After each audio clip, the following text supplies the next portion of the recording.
एक बार की बात है, 10 साल का समीर अपने माता पिता के साथ छुट्टियों में एक पहाड़ी शहर में घूमने गया। वहाँ एक बहुत ही पुराना चिड़ियाघर था, जिसके बारे में कहा जाता था कि रात के समय उसमें कुछ अजीब होता है। समीर को जानवरों से बहुत प्यार था। जैसे ही उन्होंने चिड़ियाघर देखा, वह तुरंत अंदर जाने की जिद करने लगा।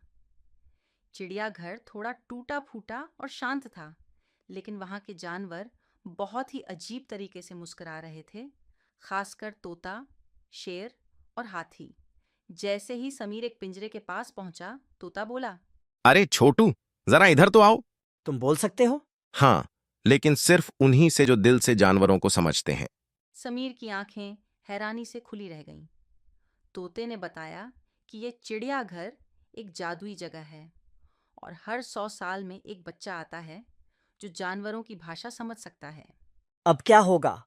अब तू हमारे साथ एक मिशन पर चलेगा। हमें जंगल की रानी को एक खास रत्न वापस देना है जो इंसानों ने चुरा लिया है। रात होते ही चिड़ियाघर के दरवाजे अपने आप खुल गए और जानवर आजाद हो गए। समीर शेर की पीठ पर चढ़ा, तोता उसके कंधे पर बैठा और हाथी आगे आगे रास्ता दिखा रहा था। सब मिलकर शहर से बाहर जंगल की ओर निकल पड़े। रास्ते में उन्हें कुछ इंसानों से बचना पड़ा, जो चौंक गए थे कि जानवर शहर में घूम रहे हैं। लेकिन तोते की चालाकी और हाथी की सूझबूझ से वे आगे बढ़ते गए। आखिरकार वे एक पुरानी गुफा में पहुंचे, जहां वो रत्न छिपाया गया था। लेकिन वहां एक चालाक बंदर पहरेदारी कर रहा था। उसने कहा, अगर तुम सच में इस रत्न के लायक हो तो एक पहेली का जवाब दो। बोलो पहेली। ऐसी कौन सी चीज है जो बोलती नहीं लेकिन सब कुछ बता देती है? तस्वीर। बंदर खुश हो गया और रत्न उन्हें दे दिया। वे सब मिलकर जंगल की रानी के पास गए। रानी एक सुंदर सुनहरी रंग की शेरनी थी।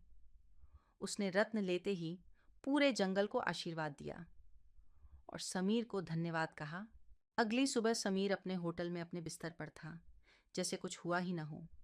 लेकिन उसकी जेब में एक पंख था, तोते का जादुई पंख। समीर मुस्कुराया। वह जानता था कि यह कोई सपना नहीं था,